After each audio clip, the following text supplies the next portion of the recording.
into 5 blocks or subtopics.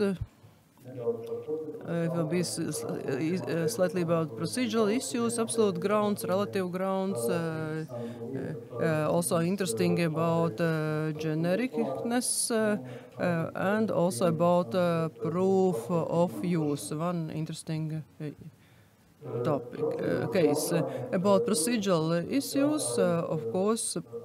Yeah, as they are, these should be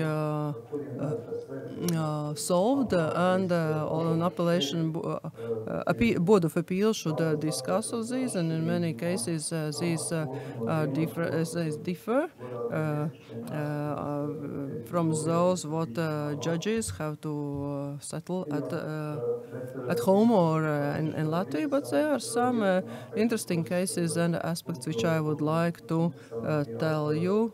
And just will inform.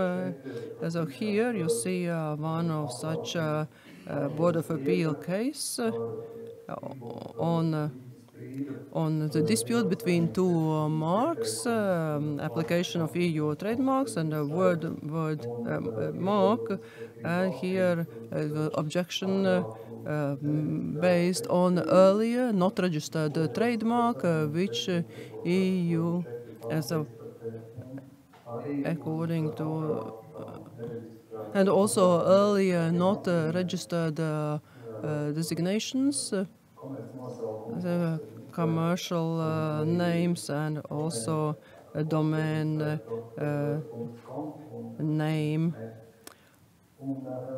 And here the claimant had the same insight, so it was the same types of activities, so application was for the same type of activities, and also the defendant. So I tried to put them here, so EUTM application and earlier Finnish mark, and here it was interesting that objection was contested and it was rejected.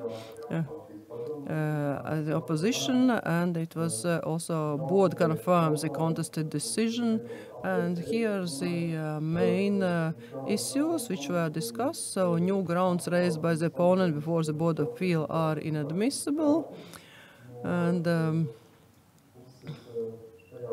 in this case it is for the opponent to determine the scope of the appeal, formulating with precision and coherence in its claims and arguments.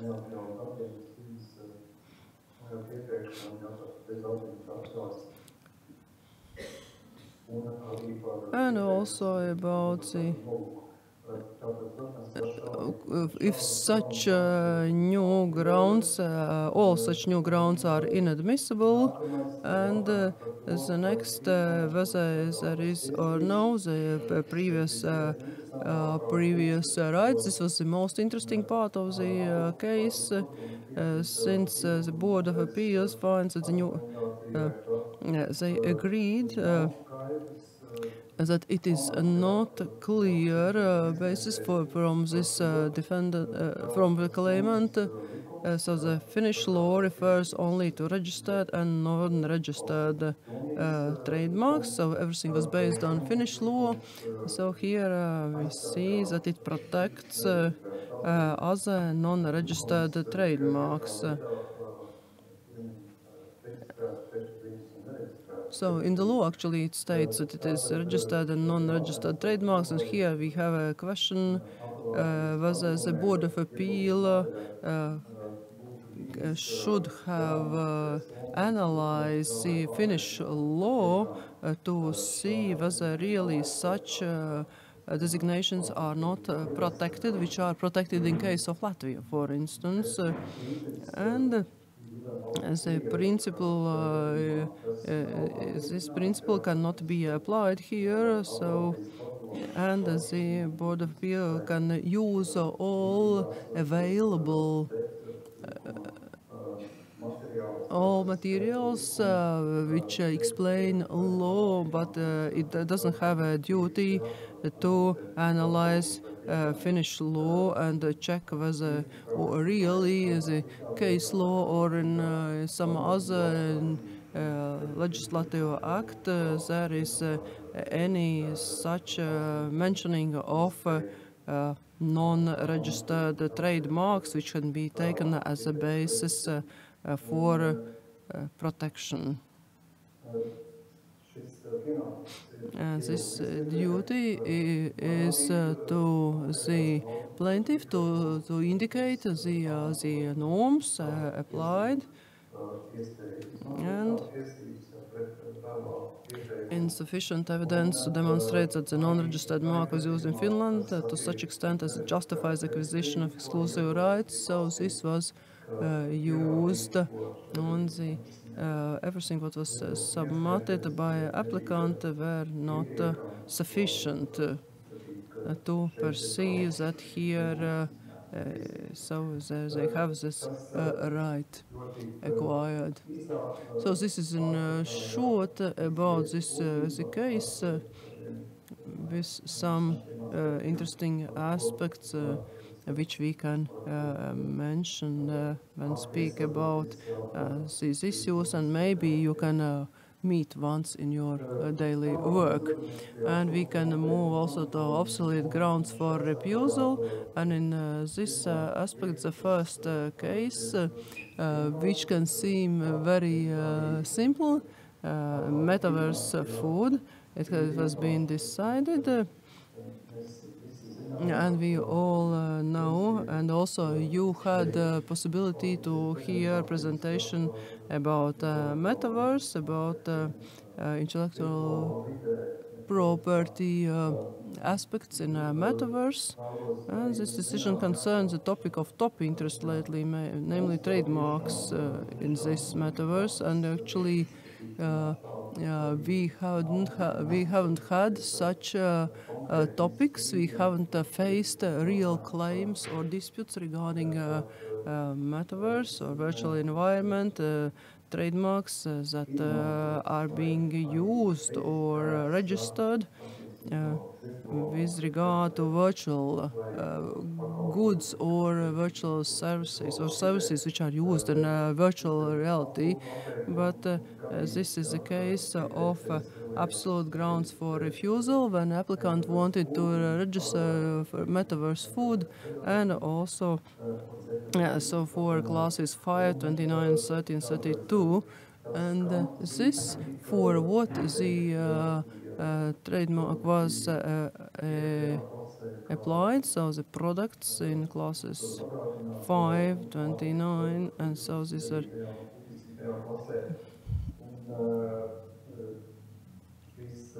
and the application was rejected, and the Board of Appeal approved this decision, stating that so the board confirms the contested decision, and so meaning that the sign in English is food in virtual world, and virtual world or metaverse is not just avatar or alternative reality and virtual goods and so on. As in e-commerce, we see that so the distinction between metaverse and other forms of online activity is very blurred, and there is a growing presence of e-commerce. And in fact, this e-commerce is being transformed by metaverse, and businesses are using metaverse to promote their goods and brands to boost their sales, actually also in the real world. And there is a growing tendency to transform online shops into metaverse shops, where the goods offered are presented in virtual form, but purchase concerns real-life products, which are then delivered to purchaser like a normal online order. So thus such a mark cannot serve as indication to commercial origin or also here I would like to mention that the WIPO practice on classification of virtual goods and non-tangible tokens is reflected in the guidelines and edition of the 2023. So we are preparing for this because we expect such comparison on this level, and so guidelines are already included in. So how we should compare these and which criteria should be applied when you have to compare goods, virtual goods, and drinks, food, and real products. So which factors could be or should be taken into account, which are essential for not to be mixed up. Next case of refusal, also rejected application of EU trademark, not very traditional. So here, figurative mark for good. Application applied for the figurative mark for goods, and these are goods and services in classes 4, 11, 21, and 35 related to candles, lighting devices, different household items, and also retail and wholesale services in connection with these items. Also here, the Board of Appeal agreed to the grounds of the experts, and the application was rejected. And of course, it is clear that the separate figures as such are not precluded from being protected as a trademark, taking into account that they can be registered if they are of distinctive character, and if they are distinctive for the goods and services covered by application for registration. But in this case, it was just a line of numbers which cannot be memorized, so unmemorized sequence of numbers, which the relevant public will never tend to perceive as a badge or as a label for commercial origin. So they cannot describe goods, and here it was stated that this line of figures is non-distinctive pursuant to the trademark regulation. The next, also absolute grounds of refusal. Also next case with an emoji. So application of trademark in a immobile property case, class 37 and 36, about building and construction and maintenance services, and also here Board of Appeal confirmed that such a sign is not distinctive, and this is just a emotion or emotion sign, and it is clear that I love you, so it is can be perceived as one advertising formula that customers will be satisfied with such a service. And it is just promotional formula we daily use.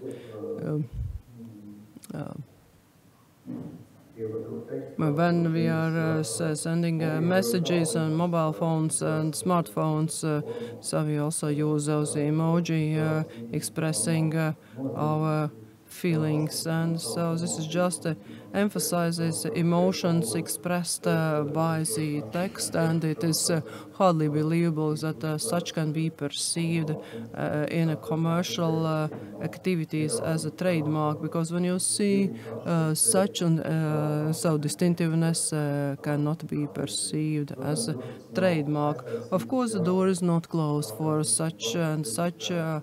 Marks can be registered, they can be distinctive, or there is possibility that a court will correct such a decision or approach in this case or in other cases, but refusal here was absolute grounds of refusal, so no text. And now we switch over to relative grounds for refusal. And the first case, here we have earlier mark, these are graphical marks, so and this decision analyzes and approves the latest trends regarding weaker elements which are not very strong regarding distinctiveness. So we have these weak elements, shape marks, and likelihood of confusion. How much these elements can influence similarity, and how this similarity should be evaluated, or it should be taken into account when you're comparing trademarks and making the decisions about the degree of similarity before evaluating a general assessment of the mark. And here the previous mark or earlier mark and EU trademark application, so identical goods from the class 32. With regard to bottles, it was stated that they are similar, that the bottles are not similar, drinks are not similar, but the question is about the likelihood of confusion, and earlier mark contains word mark.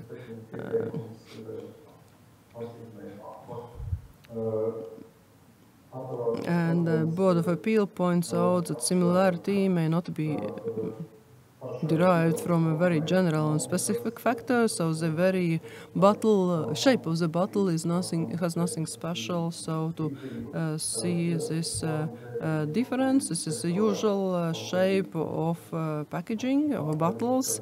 It is rounded, but this the earlier mark and also the applied there is no difference, and so this is not the reason to distinguish between them. And in-house distinctiveness of the earlier mark was not proven, therefore it has a weak inherent distinctive character overall for the public. So we can come back here and see that the word element here is not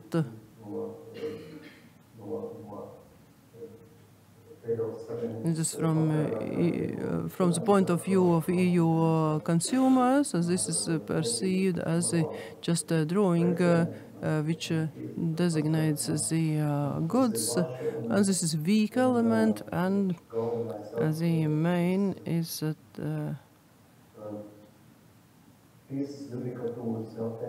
the trends of the court to approve, which was actually this trend was started with Vavoda bottle case and other cases in this direction, that here we don't have weak elements, but no similarity, no likelihood of confusion, not such a degree of similarity, so they will not be confused. But we have to take into account the evaluation of the visual appearance or semantic perception of the bottle.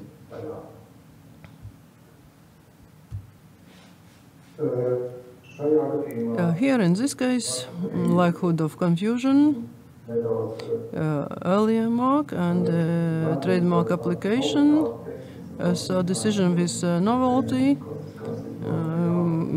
in classical situation, it could be said that these marks have nothing in common, they are not similar, so there's no likelihood of confusion, although the goods are similar, so alcoholic beverages, class 33. At the same time,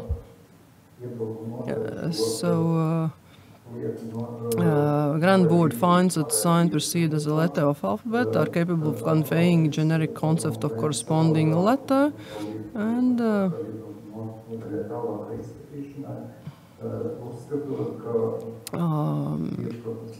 it is perceived that you have to take into account the overall impression and the similarity with signs and overall impression created by them. And signs at issue are phonetically and conceptually dissimilar, not similar. And however, there are visual similarities, but they are to a low degree, taking account that they're almost identical color scheme and their basic rectangular shape and structure, as well as their essential graphical elements and their arrangement in relation to each other. So slight this similarity which has to be emphasized, and so the case was referred back for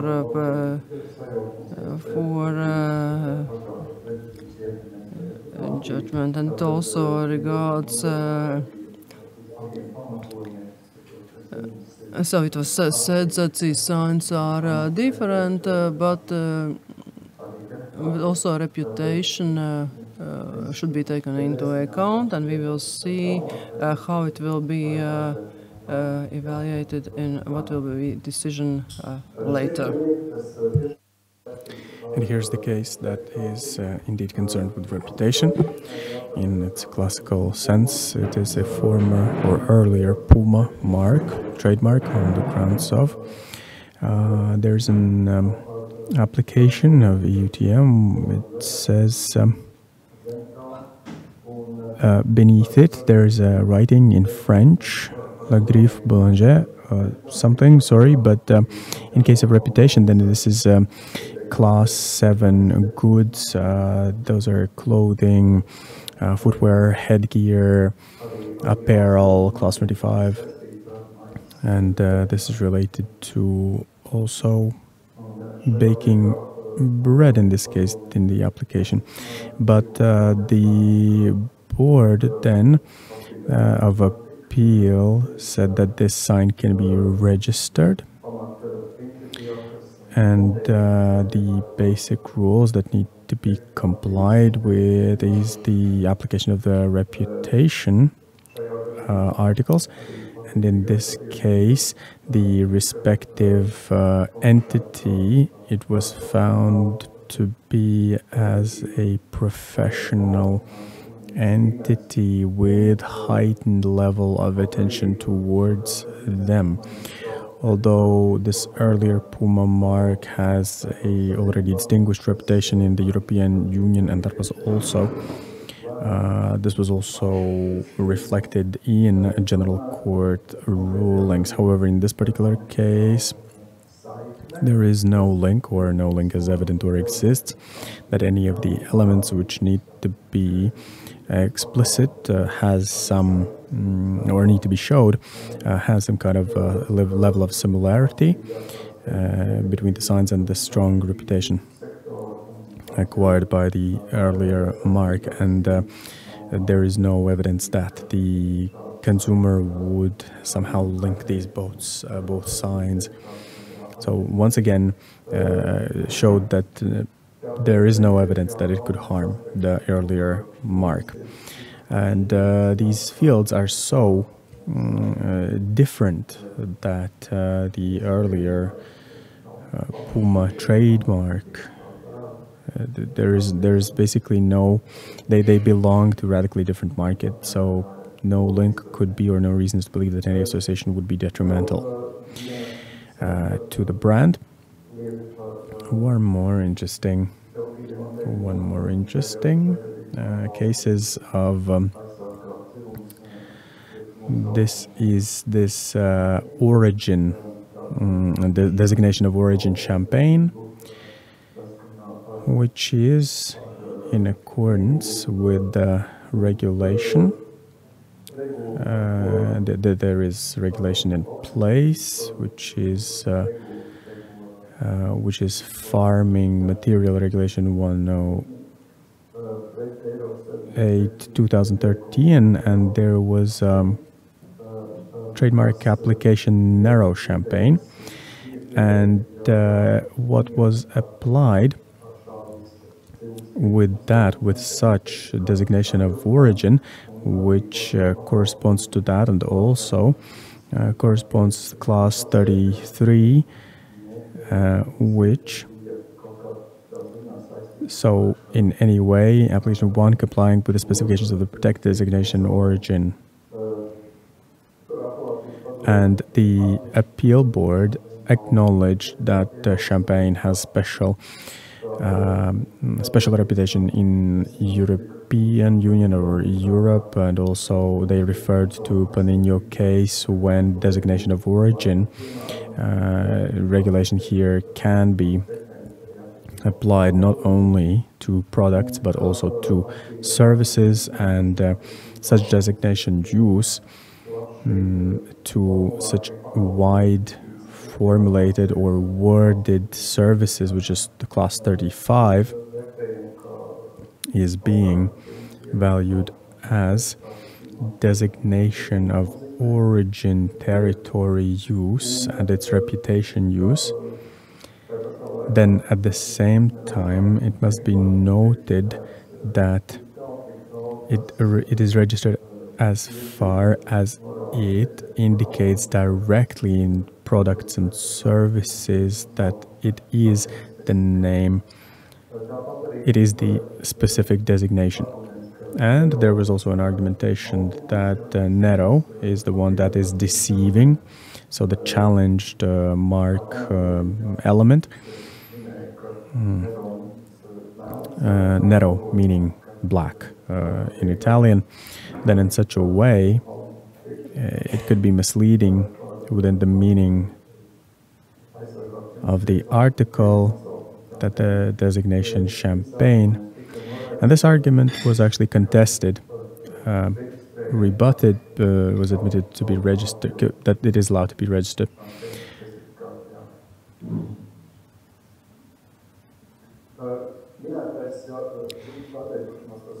The genericness and like for example Xerox, when it becomes a common name, not a proper name or title. So everybody knows the example with the Xerox brand name, and very widely it refers to products and services, and there was an application of revoking the sign, is saying that the sign is not being used in one part, and in the other part or the remaining part, where you, as you can see also here in the list of the products like machines, copiers and others, it has become well, common name, not a proper name. And very often, then this is why this case is interesting, because you need to just think that in relation to this particular trademark, they justified it become just a common name, and the application was refused, and it remains registered the sign. By justifying that, of course, showing that the trademark is not serving for its registration purpose, and applicants, it is applicants' objective or responsibility to show the narrowed interpretation, using showing that the sign, that there is a really detrimental effect, and so it is announced So, and in this case, it is announced that this sign remains registered. Otherwise, that would cause a very detrimental effect as non-existing sign at all.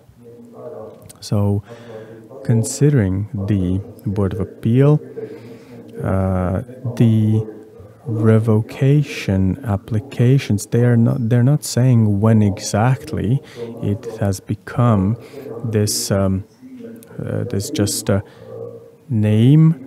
And if the sign has become a very common mark as at the moment of registration already, then it is incorrect justification, because it has to be justified and showed, and only what occurs or happens after the mark registration is what is being reviewed. And once again, there is no evidence that the sign was used for commercial activity to as if award a name to the particular products that were indicated. So the Xerox itself as a name in publications, releases, maybe World Intellectual Property documents, and talking about the common names, it was mentioned that the Xerox in several territories is professionally changed to this to such not proper name. However, that does not goes to show that this generic name would once again stressing that it is not sufficient that it's being used, for example, in just conversations. It has to be shown that commercially there are persons, or for commercial use, they're using this as a generic term. And also, they did not prove the inactivity of the mark owner. Quite the contrary. Actually, there was proof that the mark owner has implemented the measures to, and also in UK and Ireland, and in the context of EU, in the territories, English-speaking territories, they made these measures that this is indeed a proper name and used as a definition defining the particular brand, explaining explicitly that this is a particular product and particular trademark. Thus, we need to respect the proof of use is the last thing I wanted to talk about very briefly. Very interesting about using of the marks. In previous presentation, we already talked about it, and it was already shown to you or told to you about this proof of use and the products and services. And the Board of Appeal then decided that Havana sign and use thereof only for 2 cafes in Barcelona, and it was showed in a particular period that it's regularly a sufficient material in relation to mark use territorially or volume-wise. It is enough for this mark to be existing as a European trademark, or insufficient as to be restricted for use in a particular territory. And in this regard, it could be interesting case once again for the seminar attendees to look into.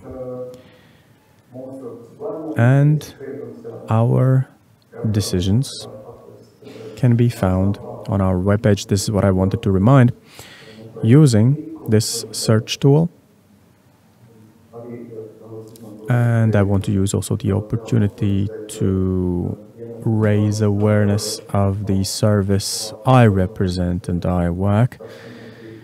This is a consistency circles, and we have already published case laws about the topics you see.